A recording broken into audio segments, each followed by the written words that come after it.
Hello and welcome to the Knowing Self, Knowing Others podcast, where we discuss self-aware leadership with thinkers from around the globe. I'm your host, Nia Thomas, and join me as I talk to today's guest. I'm thrilled to introduce Rob Thomas today, who is a seasoned healthcare leader known for his exceptional track record across the charitable, private and public sectors. He's got a keen focus on people-centric leadership. Rob's career highlights include driving revenue and profit growth in highly regulated environments, and hopefully he'll talk to us a little bit more about that. His expertise in strategic leadership, stakeholder relationship development, and brand management has been pivotal in roles such as health system director, hospital director, and executive director. So join us as we explore Rob's insight on business development, operational analysis, and the individual lessons that he's learned along the journey. Rob, it's very nice to have you here. Thank you very much. Lovely to be here. Wonderful. And I will start by saying Dydd Gwyl Dewi hapus iawn. Now, for listeners and watchers, wherever you may be around the globe, today we are recording on St. David's Day, which is very important for us in Wales. And Rob is joining me from just to the west of Cardiff. Yes, Caerdydd. I'm from Penabont, which is Bridgend in Welsh. Indeed. So it's lovely to have an excuse to speak Welsh on the podcast.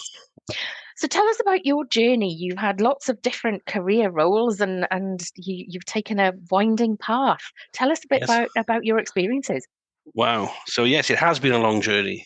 Sort of a bit like The Hobbit, I guess. Started off many, many years ago when I was in the NHS and I got onto the NHS management training scheme. That was in Wales, which was a fantastic scheme. Yeah, it still is.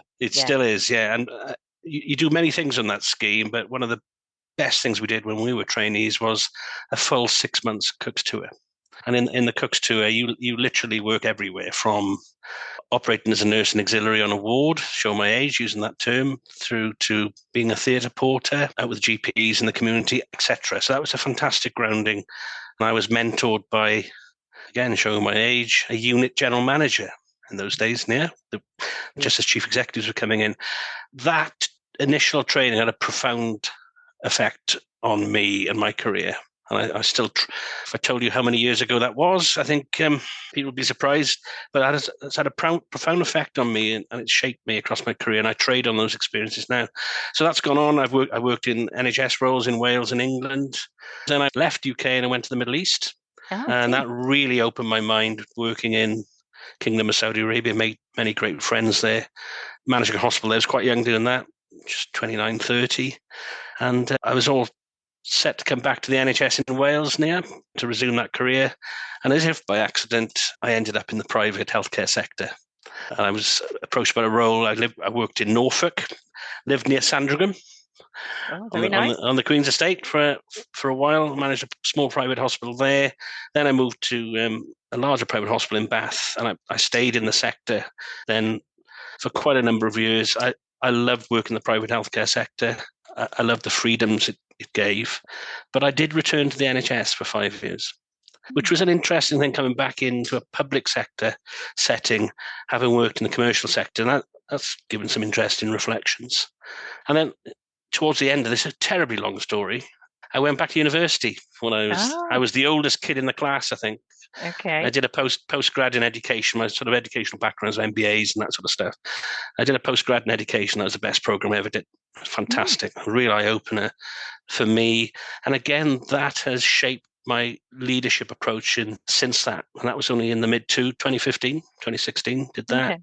And then finally, I worked for myself. I ran a training business. So I wanted to prove to myself that I could sustain myself and a family with these skills I had apparently learned. And we did manage to keep our head above water for 6 years, but I was enticed to come back and work in the commercial healthcare sector, first in Bristol and now I work for a large UK charity, and I'll tell you what they are. They're Nuffield Health. They're a fantastic organisation to work in. And I've been in Nuffield Health for the last 5 years, but back in the sector for pushing 8 years after a 6 year gap. So here I am again, back in hospital directorship mode again. That really is a winding journey from the healthcare sector predominantly, but through different methods of delivery, I guess. How Yes. interesting. What are the main differences? And obvious, there are some obvious differences that I'm Yes. sure we will all know in terms Yes. of the private sector and the public sector in health. But are you seeing some other subtle differences that you weren't expecting to see across those two sectors? Oh, absolutely. I think I love the NHS. It's tremendously close to my heart for obvious reasons. I still work closely with colleagues in it. I think the biggest reflection I had was, here you are. Here's the keys to the private hospital. Your relationship with your corporate was quite prescribed, but quite light touch in a sense. Ah, And I think the big difference was you had to go and make your agenda. You had to go and make the running. You had to make things happen, as opposed to being trickle down policy or policy rain, as a term I've used. So that was a big difference, and it was quite disconcerting, but quite unusual for a previous public sector manager to work in that environment. So that was a bit mind opening. I think there are also issues about pace of execution. The commercial healthcare organizations tend to be smaller, so our span of control is shorter. But in general terms, the speed of execution from concept to delivery is generally a bit shorter, which is mm, terribly helpful for somebody as impatient as me. Okay, yes, I can see. really, really quite helpful. So those, I think, two key Mm, differences. But reality is there are masses of similarities as well. In terms of absolutely. the people part of the service are very similar, if not identical, really. I guess people are people wherever you find them. Absolutely. Tell us about your thoughts on self-awareness. As you know, our podcast is interested in self-awareness and self-aware leadership. Yeah. How do you define self-awareness? Okay. Health warning before I say any of this stuff is, like many of us, I'm on a journey and I don't profess to be an expert or anything approaching perfection. So I'm an aspirant in all of this. But for me, being self aware is associated with conducting self aware practices. So I try to get to a state where I've got a quiet mind. I try to get to a position where I do listen to the internal voice, be mindful about our thoughts, our feelings. We, I'm sure you've talked about biases and our lenses on the world. Be aware of where we've got confirmation biases. And to get to that position where you reflect on those, to get to a position where you can be as neutral and as objective as you can in terms of leadership and decision making. And I think it's really important, particularly when you're approaching particularly sort of fast moving or turbulent situations, to be able to take that step back and reflect. What are the strengths and weaknesses here? What are the threats that are going on? Am I making assumptions about Mm. about stuff? And it's very easy to act too quickly with limited data and make bad decisions. So for me, it's about coming back to those practices of trying to quiet the mind and try to be reflective. And I would repeat the fact that I am on a journey in that. But that's my mission, is to try and get to that position when I'm as objective as possible. So, what do you actively do to ensure that the leaders who are around you are taking on those similar behaviors or ideas about finding that space to be self-aware? I've thought about that a lot. And what I've come to the realization of is many people, either consciously or subconsciously, model behavior. Mm, Yeah, and I've seen that a lot, and that, in fact, shaped my own behavior.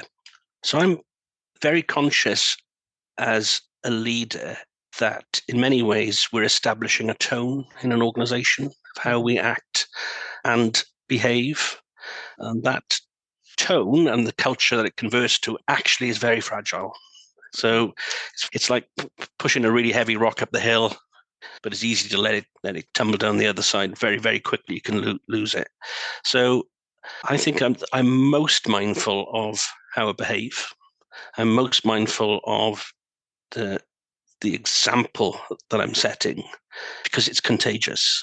Yeah. And being the difficult world we live in, good stuff, it's more difficult to spread good stuff than bad stuff. Yeah. Okay, bad stuff spreads quicker, in my opinion.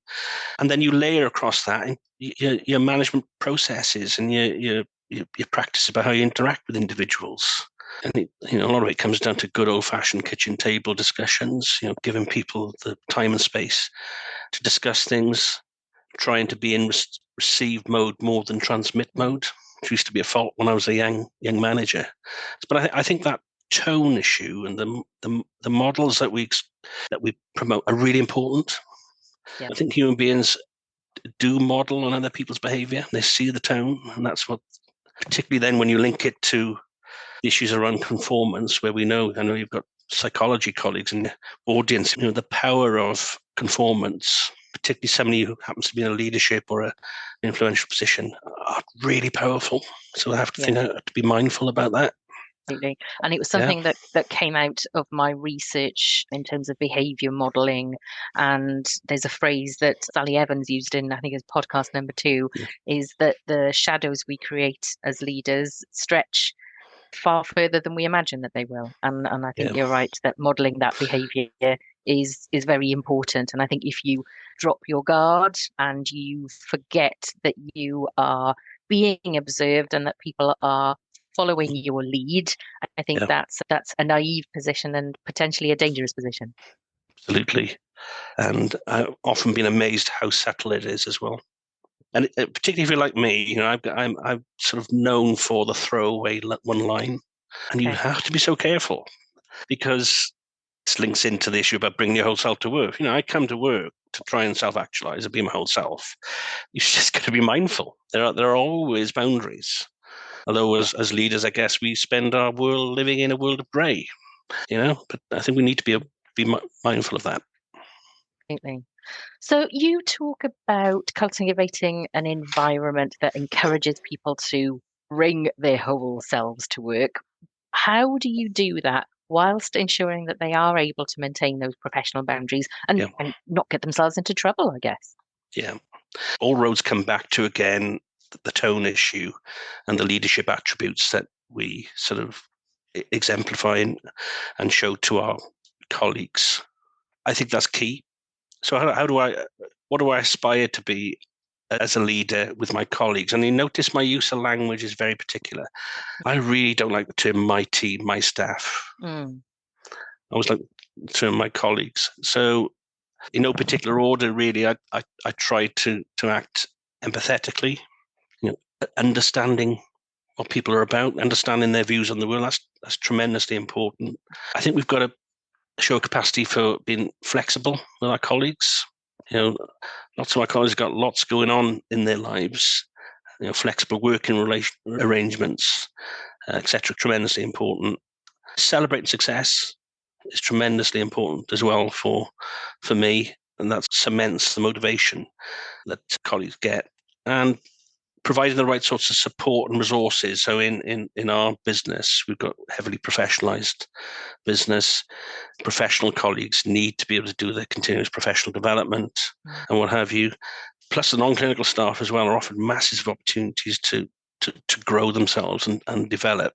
Good access to apprentice schemes, etc. Equality, diversity, and inclusivity are key.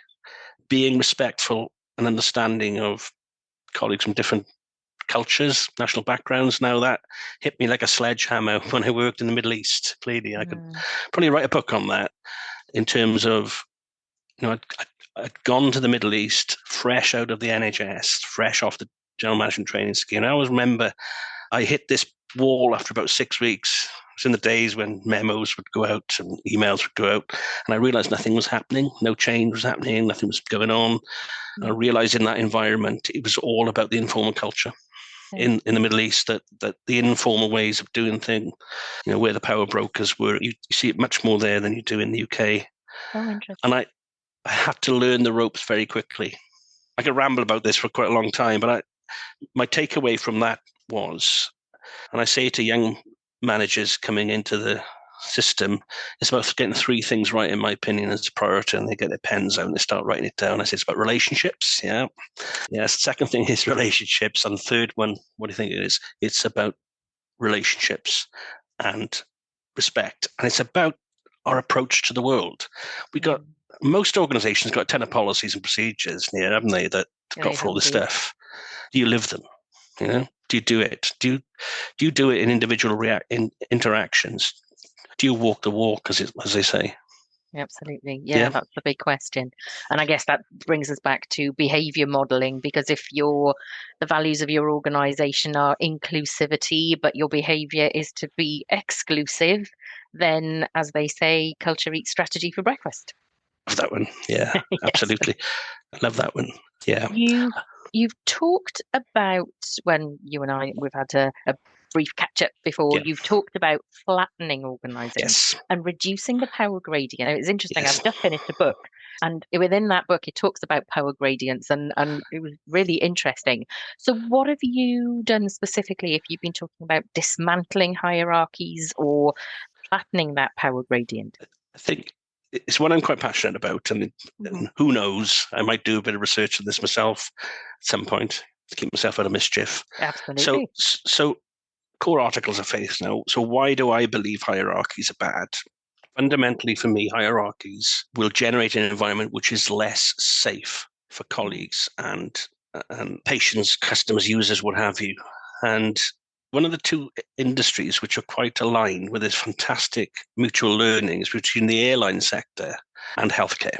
And I've done quite a lot of reading on this and some great examples which should I call them your listeners or your podders? What do I call you? I quite like podders. Maybe we should call you listeners and watchers. Maybe we'll call you podders in the future. Oh, listeners and watchers because lotchers. Yeah, maybe. Yeah, listeners and watchers. Some interesting stuff. I'll give them a lead. There's a couple of videos worth watching. But I don't remember one of the Far Eastern Airlines had a tremendously bad accident rate 20 plus years ago. And it was fascinating. When you ask people about the accidents, and you ask them, who do you think was flying the plane? And most people will say, oh, it was obviously the inexperienced vice captain. And almost exclusively, it wasn't. It was the captain. And some really interesting stuff came out of a terribly tragic situation. So, for example, ice buildup on the wings, because people in the cockpit came from a very hierarchical society. They would use what is called a mitigated communication style in that hot situation. So instead of you or I would say, Skipper, there's ice on the wings, we're in real problems, they would say things like, isn't it fascinating, Skipper, how quickly the ice builds up on the wings in planes when it's cold? It's called a mitigated communication style because it's a product of hierarchy. And there were other examples where, isn't it fascinating how quickly we run out of fuel in these big birds? Isn't it fascinating, Skipper? Crashes before it's the airfield, ice causes the crash.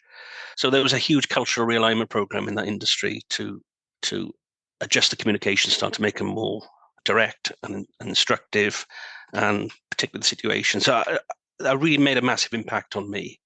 So the link for your watchers, our listeners, is just another day. It's a tremendously powerful video. Airline pilot, his wife sadly came in to a hospital for a routine tonsillectomy. She needed intubation, which for your non-clinicians is to get an airway, making sure the airway is open for the patient. It was a difficult intubation. We had very senior consultants. One was a prof, surgeons trying to get the intubation kit in. I think there was a Filipino or a Far Eastern nurse in the theatre who knew that she needed a pediatric intubation set, a smaller piece of kit, essentially, and didn't feel empowered to speak out, didn't feel empowered to push that issue, which probably would have made a huge impact. And the gentleman who was the husband has done this fantastic series of lectures and videos about the need for safety in theatres, how simple things about like eliminating the power gradient in a theatre can have the most profound impact on safety. And one of the things I'm proud about in our hospitals, we have something called the World Health Organization checklist at start with theatre. We've done human factors training in theatres, which majors on communication, majors on the fact that anybody can raise a flag and stop the line or raise safety concern. There's a leader, but nobody can close people out. And those are the major issues on safety that the sector that I've been involved in has made. So as a result of our incidents in theatres have dropped through the floor. That's happened across the NHS as well. And really, really very, very proud of that. And a lot of it's work in progress. I've got a situation at the moment where I need to introduce human factors training because we've got risks of culture getting in the way of safety. So those are my examples. In any organization I work in, I want a culture of disclosure. We know that the greatest learning we get from safety is from near misses. Really important because incidents and errors often appear on somebody's dashboard. Yeah. And I've seen too many times, well, you get a culture disclosure going and people start to report things openly. We do the root cause analysis, get the learning. Oh, why on earth your incident rate's going up? All right. Why on earth are we getting that? So fortunately, the organization we're working now has a very open culture and encourages reporting. And in fact, will red flag somebody if they're not reporting. That looks a bit low. Helpful. So that hopefully there's some decent examples in there and also some decent resources for colleagues to look at, really. Yeah. I'll make sure that there is a link in the show notes for you so that you can go and have a look at that video. It's interesting that you were saying that about pilots, because the book that I was reading, so it's Leadership is Language by L. David Marquette. And towards the very end of the book, he talks about this power gradient. And actually, there are far more aircraft crashes when the pilot is leading the plane or flying the plane than there are when there are other people or anybody else in that cockpit flying that plane. And I think that's quite frightening. I was involved in speak up programs when I worked in the NHS, and the NHS Civility and Respect Toolkit was launched at the time. And there are some really helpful resources in there. If you listeners or watchers are in an organisation that is highly regulated and you are worried about the culture and the safety in your organisation, take a look at that toolkit. I'll put a link to that in the show notes for you too, because I think regardless of your sector, regardless of your organisation, there is something that you can take away from that guide, and it might just save somebody's life. I would add to that, you can never do too much. Our organisation now has introduced the freedom to speak up concept and just rolling it very assertively across the organisation. Yeah, and that's great. Advocate, most definitely. So again, you may have recently been reading Stephen Shedletsky's book, who talks about the speak up culture. We have something very similar in healthcare organisations in the UK, where we give people the opportunity, and actively so, to speak up, to have an opportunity to speak to neutral parties within the organisation if they don't feel able to speak up to the individual who they have concerns about. So again, there is a lot for you to learn if this is something that's a concern for you and your organisation. So tell us about your thoughts on embracing a growth mindset. You talked a little bit about how you've learned a lot along the way in your career, but how do you instill that growth mindset in others? Oh, that's a great question. Let's explore what the notion of a growth mindset is for me. It's the notion that our capacity and capability is not fixed. That as individuals, we have almost infinite levels of capacity to learn and develop. That's a fairly optimistic view of the world, which I was immediately attracted to. That was cemented upon for me with the notion of lifelong learning, which I got from my education, training. And I think that I never cease to be amazed at the journey my colleagues or team of people I work with or friends and relatives have in terms of their own personal development growth. Never cease to be amazed. And I played a lot. It might be hard to believe now. I played a lot of sport in my time, and sport used to be quite fixed. Oh, he's a third team player, he's a second team player, and never. And when I've looked back and seen what people have done by application of training, focus, never cease to be amazed. So how does that translate into my leadership practice? I'm forever getting into conversations with people saying, well, what are you going to do next then? Well, where are you going on your journey? Have you thought about this? What really appeals to you? And colleagues seem to really like that.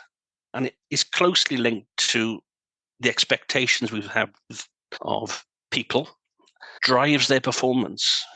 And I've seen really clear, unequivocal evidence to support that. So that's the growth mindset for me. It's about continuous learning, about continuous improvement. We're not fixed. Errors like the instance we were talking about, there's always opportunities to learn. You've got to learn at the right time. You might have to get the issue sorted out, but you always have the post-mortem, if you like. It's not a great term, but you always have the wash-up, the reflection on whenever there's been an incident. I keep saying to colleagues, we need to get into the business doing pre-mortems. The Japanese, I think, used to call it failure mode analysis.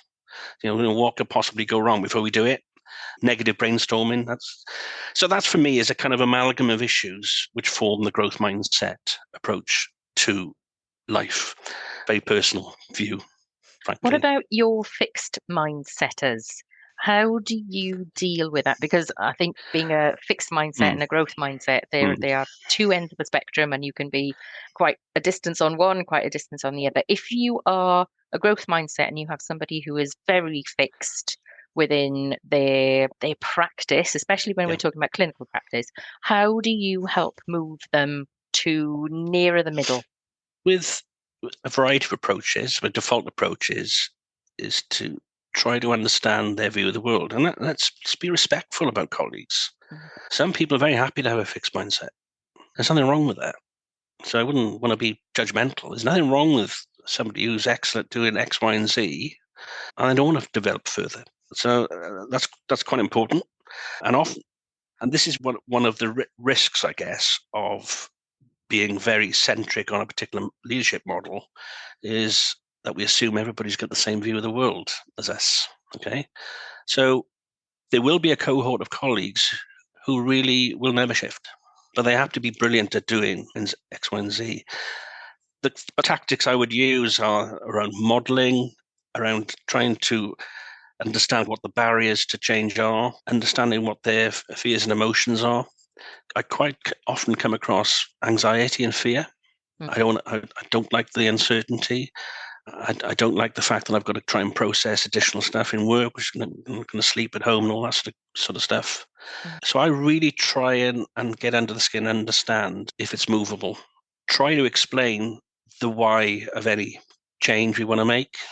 I use the Kubler-Ross curve a lot.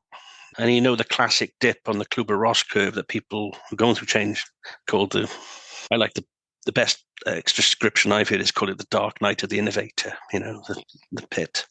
Hanging on to the why we're trying to make a change or a shift is tremendously important for me. And I read a great book by Chip and Dan Heath, Switch, where they talk about human beings having a very strong emotional elephant which you need to appeal to get to move. Trouble is, the elephant could move very strongly and unpredictably in the wrong direction. And they talk about having this really quite small rational rider that directs the way and all that sort of good stuff. It's a great read, Switch. It's been around a number of years. So there is no magic bullet. I think it's about being mindful, being respectful where people are, trying to explain what we're trying to do, what is the why. Then your stuff around modeling comes in. Then your stuff about trying to take them through the change management curve comes in, supporting, resourcing, people going up and back and down the Kubler-Ross curve and being respectful and mindful of that. But there's no magic bullet, for this. Yeah. And ultimately, you can come back to that point I said near the start. Some people don't want to change. They won't change.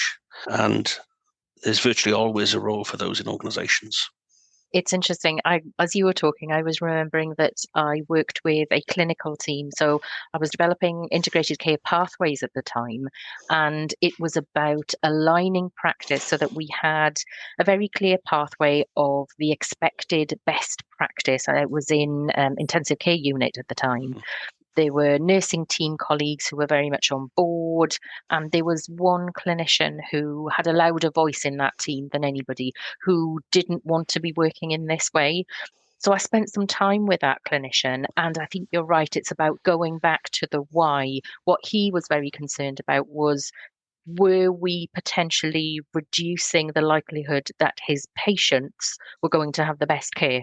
So the more we talked about the principles of integrated care pathways and how we could bring that back to, the intention is if we develop an integrated care pathway that has the best practice expected outcome for our patient, it helps us understand the deviations from that, and therefore we can reduce those deviations for those patients and make the care better. And he actually became a real advocate for integrated care pathways, and he was leading the charge by the time we'd finished that process. So I really do align with what you're talking about. Go back to the why. Yeah, so we've had to put electronic patient records into our hospitals, which giving up your handwritten notes and dictating stuff into a machine, is the end of the world as we know it for some colleagues. And very often as leaders, what we try and do is you'll focus on the fact that your biggest blocker can ultimately if they move, become your most evangelical change agent. So the stickers or the fixed mindset colleagues that you talk about are worth the effort. So are worth giving the diligence, because often in there you'll get your evangelist. Yes, yeah, I So agree. it's worth the pain, if you like, trying to make the shift, but recognize that some will never shift. Right? Tell us about the Pygmalion effect. This is something you talk about. So tell us what it is first, and then tell us why it's important to you. So your listeners will know about Pygmalion, the stage show, which turned into Liza Doolittle, the film. I don't think it's called Liza Doolittle, but I can't remember what it's called now. Anyway, so Pygmalion effect rests on a very simple premise that our expectations of people directly influences their performance. Mm-hmm. And quite good research, empirical research, supports this, and I see it in my leadership practice, if you like.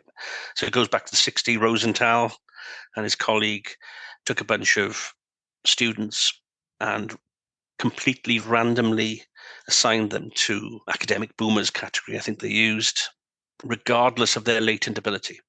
And the clear evidence, and it's been repeated many times, showed that those in the high expectation boomers or bloomers group perform far better than students in the other groups, even though they may have had higher academic latency.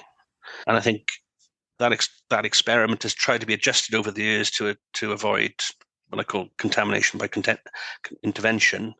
And we see that in sport, for example, where we'll pick people who are great at a young age because of where they happen to be on an age spectrum within a school year, and they tend to do better. And the reality is they get a lot more resources and investment. So I think those sorts of contamination we try to be engineered out, and we still see the Pygmalion principle. So my approach to life using that principle is I tend to have really good expectation, trying to set the culture environment where people feel as if they can self-actualize and perform. And it's extremely impactful. So I often ask myself, Nia, as I wander into these organizations, this product of a varied experience, why do people start to perform better? I don't put myself down as a rocket scientist. The feedback I get from colleagues is that we've got great expectations of ourselves, each other as a team, and it has a great impact. I've also seen the flip side of that. I'm sure you've seen organizations go into where there's a culture, there's an oppressive environment permeating the organization. And hey, guess what? That organization have to have really high complaints, safety incidents, whole 9 yards. So it's one of those where there's empirical evidence, and by God, it works. From my operation experience, your expectations we have of colleagues drives their performance and their feeling of self-worth, frankly. Yeah. And I think, what did somebody once say? People remember how you made them feel. That's right. Yeah, I think it's really true. Yeah. Really and true. You mentioned earlier praising people and acknowledging people for the good work that they do. I think that is definitely a part of it as well. I think that acknowledgement makes a huge difference. And you're right, the little actions that you do, it's almost subliminal in your behavior, which is why behavior modeling and your self-awareness has to be on 24/7 when you're a leader. And none of us are perfect. As you say, we will dip and we will have a bad day. But I think you have to have the awareness and the reflection to be able to go back and say, do you know what? I didn't do such a great day today, but actually I will do better tomorrow, because that impacts others. And others will then say, well, if he can do better and she can do better, well, so can I. And we all have that expectation of each other. When we drop the ball is acknowledging that. Yes. So I found that's quite powerful, because I regularly drop a ball when I was playing rugby.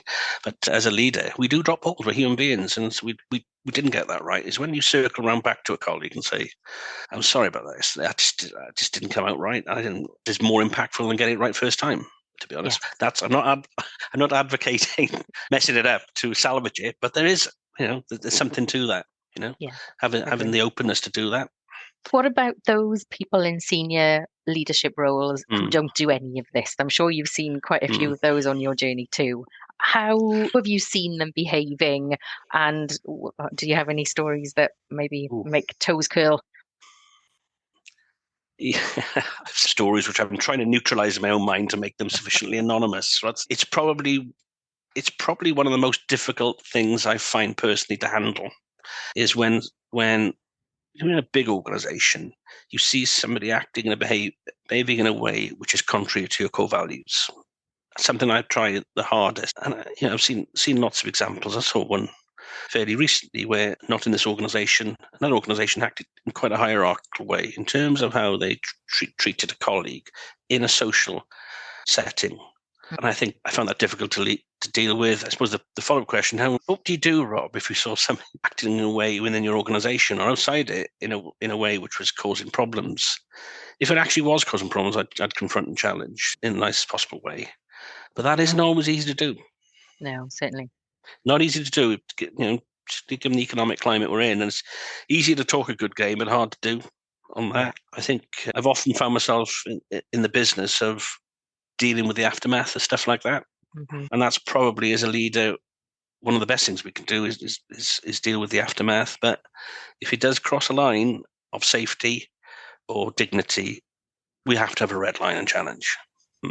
And I remember once a great old colleague of mine, who was a close friend of mine, she was chief exec in the NHS, who's no longer on this earth, once said to me, being a leader and chief exec, Rob, is about being courageous.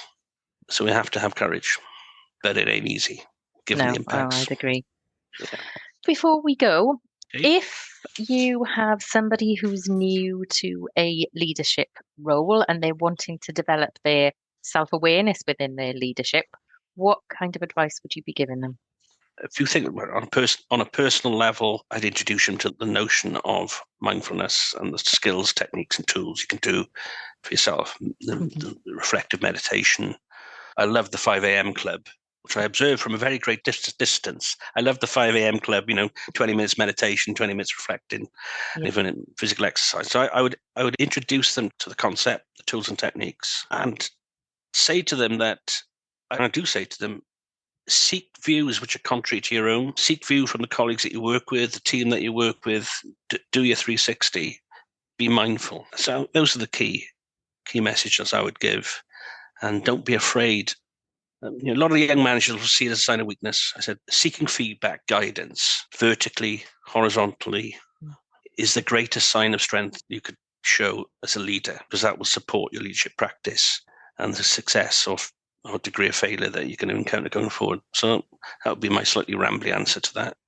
I think one of the things that I'll take away from our conversation is that just because we know what self-awareness is and we know how to be a self-aware leader, it does not mean it's easy, and you have to work at it every day, and it is an ongoing journey, and you will never get to the end of that self-awareness superhighway, but there is always a journey that has to be traveled, and you have to be mindful and on that journey to be able to travel it. Wonderful. Rob, it's been brilliant having the conversation with you. Thank you so much for joining me. Thank you very much. Thank you for joining me on today's episode. Please remember to leave a rate and review on your favourite podcast platform, because a little word from you means a big deal to me. You can also sign up for my newsletter on my website, knowingselfknowingothers.co.uk. Join me next week when we discuss self-aware leadership with thinkers from around the globe to generate kinder, more respectful and creative working relationships through reflection, recognition and regulation. Looking forward to having you on my learning journey.